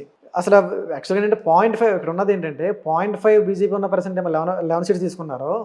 ఈ రోజు జనసేన ఓట్ షేర్ ఎంత అంటే కనుక లాస్ట్ టైం 2019లో వర్స్ట్ కేసులో 6% వచ్చింది వాళ్ళకి. ఈ రోజు మీరు ఏ సర్వే తీసుకున్నా మొత్తం స్టేట్ రాయలసీమ, కోస్టల్ ఆంధ్ర, ఉత్తరాంధ్ర అన్ని యావరేజ్ చేస్తే కనుక 10% ఉంది. మీకు ఒక కోస్టల్ ఆంధ్ర అయితే కనుక 20-25% ఉంది ఓట్ షేర్.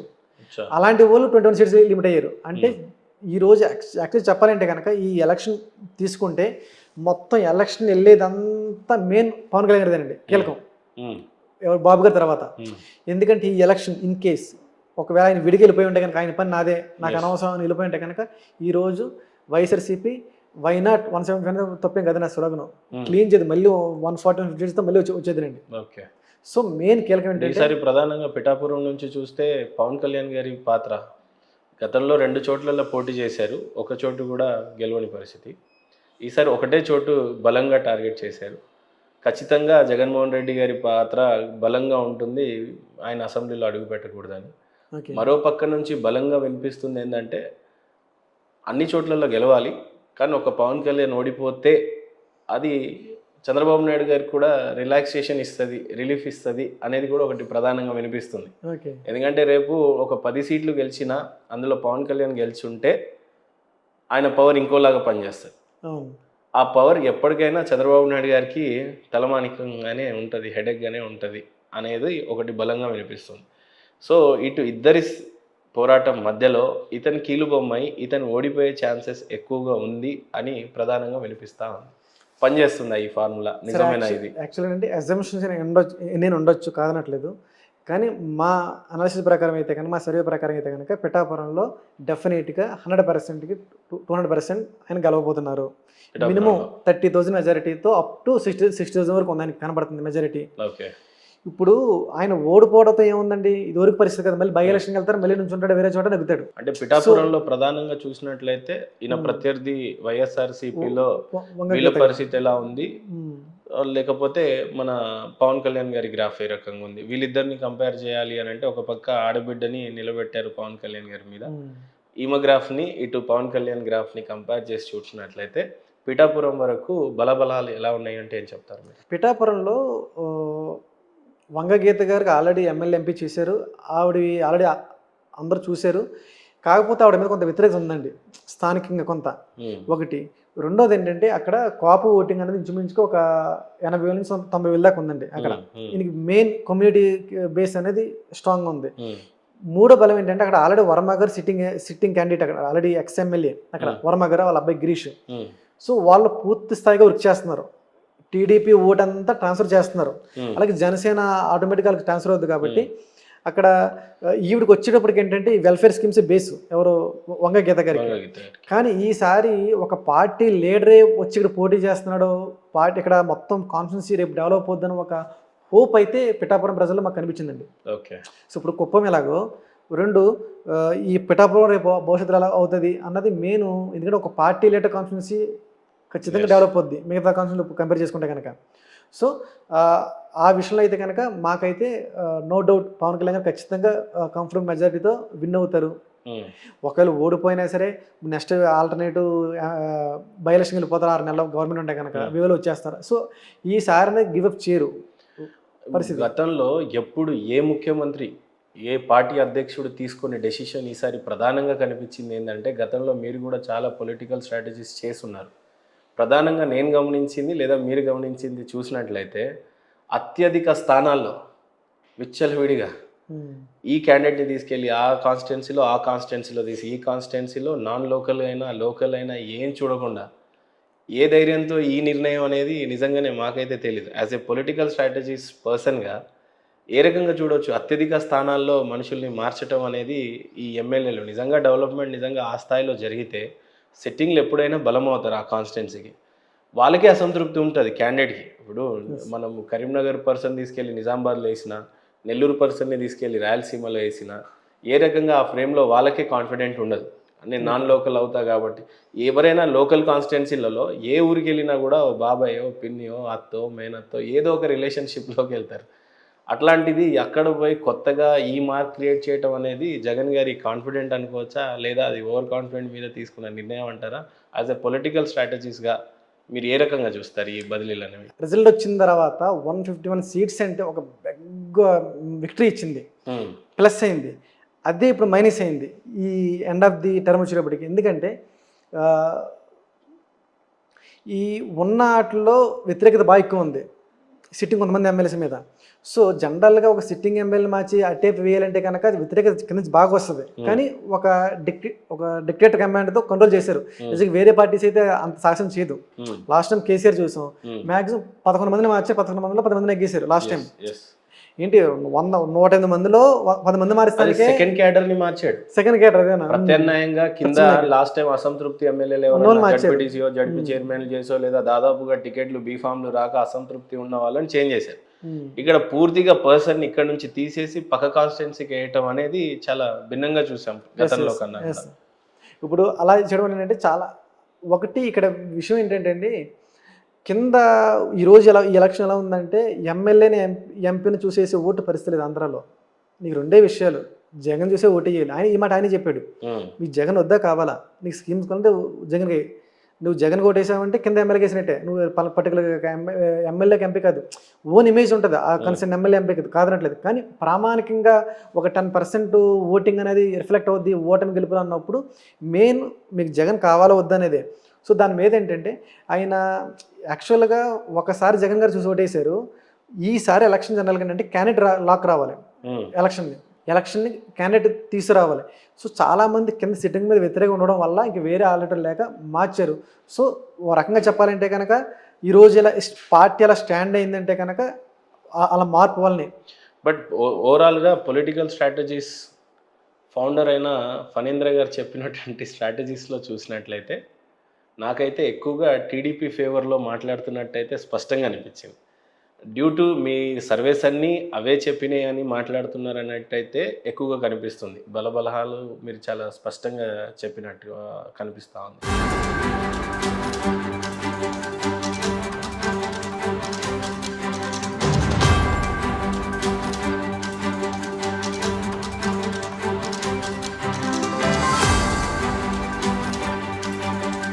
ప్రధానంగా ఫైనల్గా ఒక క్వశ్చన్ మిమ్మల్ని అడగాలంటే, గతంలో పెద్ద పెద్ద ముఖ్యమంత్రి స్థాయిలో ఉన్న లీడర్స్ కొంతమంది ఉన్నారు ఆంధ్ర రాష్ట్రంలో. కిరణ్ కుమార్ రెడ్డి లాంటి వాళ్ళు కానీ, లేకపోతే మంచి స్ట్రాంగ్ లీడర్గా పురంధేశ్వరి గారు కనిపిస్తున్న విధానాలు కానీ, కొన్ని బడబడ నాయకులు ఉన్నారు.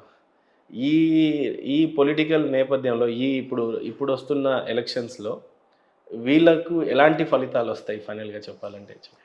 ఓకే, ఈ ఎలక్షన్ వచ్చేటప్పటికి ఎన్డీఏలో ఒక బిగ్ లీడర్స్ కంటెస్ట్ చేస్తున్నారండి. మనం స్టార్టింగ్ చూసుకుంటే కనుక శ్రీకాకుళం చూసుకుంటే కనుక రామ్మోహన్ రెడ్డి గారు, అలాగే విశాఖపట్నం వచ్చేటప్పటికి భరత్ అంటే బాలకృష్ణ అల్లుడి గారు, తర్వాత అగైన్ మళ్ళీ కాకినాడ చూస్తే టీ టైం ఉదయ్ శ్రీనివాస్ గారు, రాజమండ్రి వచ్చేటప్పుడు పురంధేశ్వరి గారు, అలాగే సీఎం రమేష్ గారు, నెక్స్ట్ వచ్చేటప్పటికి ఏంటంటే కిరణ్ కుమార్ రెడ్డి గారు, విజయవాడ వచ్చేటప్పటికి నాని గారు, తర్వాత గుంటూరు మెయిన్ ఇంపార్టెంట్ ఏంటంటే గుంటూరు కంసాని చంద్రశేఖర్ గారు. సో వీళ్ళందరూ ఏంటంటే చాలా హై ప్రొఫైల్ ఉన్న క్యాండిడేట్స్. Yes. మీరు ఎంపీ క్యాండిడేట్ మీరు కంపేర్ చేస్తే కనుక వైసీపీతో Big TDP MP faces. NDA ఎంపీసే చాలా స్ట్రాంగ్ ఉన్నారండి. Yes. సో ఇందులో మాకున్న సర్వేస్ అయితే ఓవరాల్ అయితే కనుక స్టార్టింగ్ వస్తే కనుక ఎంపీస్లో అవుట్ ఆఫ్ 25 18+ మటుకు ఎన్డీఏకి వస్తుందండి. Indeed. ఎందుకంటే రామ్మోహన్ గారు విన్ అవుతారు ఖచ్చితంగా, అలాగే భరత్ గారు విన్ అవుతారు. అండ్ అగైన్ అరకు మటుకు వైసీపీకి ఎడ్జ్ ఉందండి. No. తర్వాత కాకినాడ వచ్చేటప్పటికి ఉదయ్ శ్రీనివాస్. ఎందుకంటే పిఠాపురం మెజారిటీ అనేది కాసే అవకాశం ఎక్కువ ఉంది అక్కడ. అగైన్ మళ్ళీ రాజమండ్రి వచ్చేటప్పటికి పురంధేశ్వర్ గారు మంచి గతంలో అక్కడ బీజేపీ నాయకులు ఎక్కడ గెలవని విధంగా బీజేపీ నాయకులు గెలిచిన పరిస్థితి రాజమండ్రిలో. చేస్తాను. అలాంటి స్థానాన్ని తిను చూస్ చేసుకోవటం. భరత్ గారు మంచి పేరు తెచ్చుకున్నా కూడా ఎంపీగా ఆయన్ని మాత్రం అసెంబ్లీకి పంపించటం. ఎస్. సో ఈ ఎక్స్పెషల్లీ రాజమండ్రి గురించి చెప్పాలి అని అంటే ఇక్కడ ఉన్న కాన్స్టిట్యున్సీ లైట్ అసెంబ్లీ కావచ్చు, పార్లమెంట్ కావచ్చు, ఏ రకంగా చూడొచ్చు, ఎవరికి ఎక్కువగా ఫేవర్గా కనిపిస్తుంది? పార్లమెంట్ కాన్స్టిట్యూన్సీ తీసుకుంటే అది ఫస్ట్ నుంచి కూడా స్ట్రాంగ్ టీడీపీ క్యాడర్ ఉన్నదండి. 7 సెగ్మెంట్లో కూడా స్ట్రాంగ్ టీడీపీ క్యాడర్ ఉన్నది. పర్టికులర్గా ఫస్ట్ మనం స్టార్టింగ్ నుంచి కూడా గమనిస్తున్నాం, అన్ని సర్వేల్లో కూడా టీడీపీకి ఫేవర్గా ఉంది మోస్ట్లీ. పురంధేశ్వర్ గారు కూడా ఎందుకు తీసుకున్నారంటే కనుక అక్కడ పాజిటివ్ ఉందని ఆవిడ చూస్ చేసుకున్నారు ఒకటి. రెండోది ఏంటంటే దగ్గుబాటి పురంధేశ్వర్ గారు అంటే కనుక not BJP, she is a daughter of NTR. అంటే ఆవిడ ఫేస్ టీడీపీ కింద కనిపిస్తుంది. టీడీపీ కింద సూపర్ చాయిస్. మీరు ఓటేసి కమలంకైనా సరే ఓటేసి టీడీపీ కింద అజంప్షన్ ఉంటుంది, ఆ పెర్సెప్షన్ పబ్లిక్లో. సో దానివల్ల ఏంటంటే 7 సెగ్మెంట్లో కూడా ఒక రాజానగరం తప్ప keen contest remaining Rajahmundry city టీడీపీకి అవకాశం ఉందండి. రూరల్ టీడీపీకి ఉంది చౌదరి గారు. తర్వాత పక్కన రాజానగరం కీన్ కంటెస్ట్ బొత్తుల బలరామకృష్ణ జనసేన, జగ్గమూడి రాజా గారు, అదొక కీన్ కంటెస్ట్ ఉంది. ఆ పక్కన అనపత్తి వచ్చేటప్పుడు కూడా రామకృష్ణారెడ్డి గారికి బీజేపీని కూడా ఆయనకు పాజిటివ్గా ఉంది. ఇటే కొవ్వూరు టీడీపీ ఉందండి. తర్వాత గోపాలపురం టీడీపీ ఉంది. కొందరు దుర్గేష్ గారు నడదోలు కాన్స్టిట్యున్సీ, నడదోలు కూడా కొందరు దుర్గేష్ గారు మంచి మెజారిటీతో ఆయనకు ఉన్న మంచి గుడ్ విల్తో విన్ అవుతున్నారు. సో అవుట్ ఆఫ్ 7 సెగ్మెంట్స్లో ఒక 6 గ్యారెంటీ ఉన్నాయన్నమాట అండి. దానివల్ల ఏంటంటే జనరల్గా ఎమ్మెల్యే ఓటేసినట్టు ఎంపీ ఓటేస్తారు. సో దానివల్ల అంటే పాజిటివ్గా ఉంది. ఇందులో మేజర్గా పురంధేశ్వరి గారు, కామసాని చంద్రశేఖర్ గారు, డెఫినెట్గా భరత్ గారు అందరూ కూడా 18+ అనే ఎంపీలు అందరూ కూడా గెలవబోతున్నారు టీడీపీ తరపున. అది మెయిన్ ప్లస్. ఫైనల్గా యాజ్ అ పొలిటికల్ స్ట్రాటజీస్కి ఈ క్వశ్చన్ అడగకూడదు, కానీ మీకు ఫేవరెట్ లీడర్ ఎవరు? ఒక పక్క చంద్రబాబు నాయుడు గారు ఉన్నారు, ఒక పక్క జగన్మోహన్ రెడ్డి, ఒక పక్క పవన్ కళ్యాణ్ ప్రధానంగా కనిపిస్తున్నారు, షర్మిల గారిని కూడా యాడ్ చేసుకున్నాం. మీకు నచ్చిన నాయకుడు ఎవరు? అంటే మేము ప్రొఫెషనల్గా ఒక లీటర్ని కాదు కానండి, ఒక్కొక్క లీటర్ ఒక మంచి క్వాలిటీ తీసుకుంటాం. ఒక మంచి క్వాలిటీ తీసుకుని దాన్ని మేము మా ప్రొఫెషనల్ లైఫ్లో మేము దాన్ని ఆపాదించుకుంటాం. సో చంద్రబాబు గారిలో ఒక క్వాలిటీ తీసుకుంటాం, జగన్ గారిలో ఒక క్వాలిటీ తీసుకుంటాం, మోడీ గారిలో ఒక క్వాలిటీ తీసుకుంటాం. సో ఎవ్రీ లీడర్ని కన్సిడర్ చేస్తాం పర్సనల్గా. సో పార్టీ సిద్ధాంతాలు ఉంటే అవి పక్కన పెడితే కనుక మేము స్టడీ చేసేది ఒక క్లయింట్ వర్క్ చేయాలంటే కనుక ఇప్పుడు జగన్మోహన్ రెడ్డి గారు ఉన్నారు, ఆయన ఎలాగ ఆలోచిస్తారు, సో ఆయనలో మంచి క్వాలిటీ ఏంటి, సో బాబు గారిలో ఉన్న మంచి క్వాలిటీ ఏంటి అనేది. సో అందరు లీడర్స్ మేము ఇష్టపడతాం, ఒక పార్టీ అది కాదు. చలో అదండి సిగ్నేచర్ స్టూడియోస్ సర్వేలో ఫణీంద్ర గారు చెప్తున్నారు, పొలిటికల్ స్ట్రాటజీస్ ఫౌండర్. ఆయన ప్రధానంగా చేసిన సర్వేలు అన్నీ కూడా టీడీపీకి ఎక్కువగా ఫేవర్గా ఉంది, టీడీపీ గవర్నమెంటే ఫామ్ అవ్వబోతుందని చెప్పిన పరిస్థితి. తొందరలోనే ఎలక్షన్స్ పోల్ అవుతున్నాయి 2 డేస్లో. అత్యధిక ఓట్లు వేయండి. ఓటు అనేది నిజంగానే మనకు కల్పించిన ఒక ఆయుధం, మన అదృష్టం మన చేతిలో ఉంది అని చెప్పుకోవాలి అని అంటే ఖచ్చితంగా అది ఓటు పట్లనే. రాజ్యాంగం కల్పించిన హక్కు ఇదే, ఈ సువర్ణ అవకాశం ఎవ్రీ 5 ఇయర్స్కి ఒక్కసారి వస్తుంది. మీకు నచ్చిన నాయకుడిని ఎంత దూరం ఉన్నా అందరి ఊర్లలోకి వెళ్ళి ఓటేయాలని మనస్ఫూర్తిగా కోరుకుంటూ మాకు ఈ అనాలిసిస్ని అందించి మీ విలువైన సమయాన్ని ఇచ్చినందుకు ఫణీంద్ర గారు థ్యాంక్ యూ సో మచ్.